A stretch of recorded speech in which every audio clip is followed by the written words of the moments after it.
Video ठारू आरंभ कर विभिन्न जंत्री मानकर वैषयिक मंजूरी और प्रशासनिक अनुमोदन सीमा वृद्धि प्रस्ताव को अनुमोदन पर यह गणतंत्र प्रति बड़ कुठारघात बोली कहला बीजेडी।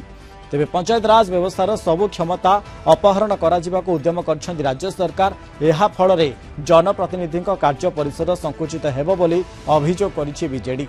नवीन सरकार ने पंचायत राज व्यवस्था को सशक्त करा जायथिला। वीडियो की क्षमता नहीं ब्लॉक अध्यक्षक क्षमता संकुचित करा जाउछि। एभली निष्पत्ति विरोध में बीजेडी आंदोलन करिबो। 314 ब्लॉक रे यह विरोध में स्वर उत्तोलन कराजिबो। निष्पत्ति प्रत्याहार न हेले भयंकर आंदोलन मुंड टेकिबो बोली कहिसंती वरिष्ठ बीजेडी नेता प्रताप जेना।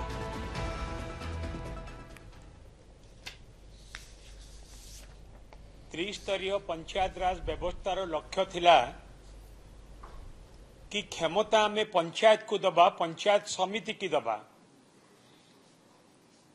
जो कि बिजू बाबू ठारू आरंभ करिकी नवीन बाबू पर्यंत समस्ते कहते पंचायत रो सरपंच होउचंती मुख्यमंत्री, पंचायत रो मुख्यमंत्री एवं पंचायत समिति होउची गोटे असेंबली। तांकु समस्त प्रकार क्षमता प्रदान करा जाउतिला एवं अधिकरु अधिक सशक्त पंचायत राज व्यवस्था को करा जायतिला। आमर प्रिय नेता पूर्वतन मुख्यमंत्री श्रीयुक्त नवीन पट्टनायक समय रे। किंतु बीजेपी सरकार ओडिशा रे गोटे कैबिनेट मीटिंग जरिया रे जो निष्पत्ति नैचंती से निष्पत्ति गणतंत्र को हत्या करा जाउची एवं पंचायत राज व्यवस्था रे पंचायत को एवं पंचायत समिति को जो क्षमता दिया जायतिला ताकू मध्य संकुचित करा जायछि। एक कार्यक्रम करिवार एकमात्र बीजेपी सरकार रो कि तांकर जो माने नेता माने अछंती विभिन्न निर्वाचन मंडली रे केमती ब्लॉक रु पीसी आदाय करिवे एवं ब्लॉक रु जो टंका जाउछि ताकू केमती मारी पिटिकी खाइबे, केवल सही लक्ष्य नहीं कि आज एक कथा को करा जायछि। ताकू आमे निंदा करछु। आमे दाबी करिबु ए जो निष्पत्ति हेछि ताकू सरकार प्रत्याहार करंतु। जदि ए निष्पत्ति रे परिवर्तन न आनिबे ताले निश्चित भाव में ओडिशा रे थिबा 314 गोटी ब्लॉक रो पंचायत समिति अध्यक्ष, सरपंच, पीएस मेंबर, जिला परिषद समस्ते या विरुद्ध रे स्वर उत्तोलन करिवा पई बाध्य हेबे।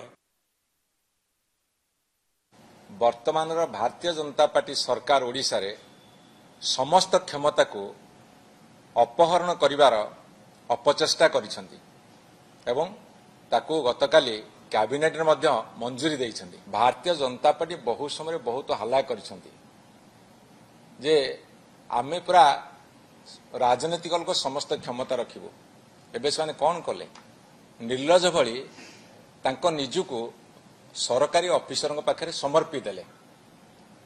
बीडीओ होची एग्जीक्यूटिव ऑफिसर, ब्लॉक रो चेयरमैन होची executive authority, Zilla Parishad president होउसंती एग्जीक्यूटिव अथॉरिटी, जिलापाल होउसंती एग्जीक्यूटिव ऑफिसर।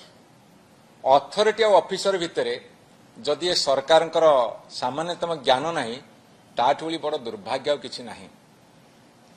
तेणु विकसित गाँ विकसित ओडिशा रे एमाने पूरा पंचायत व्यवस्था को तलितलांत करदेले।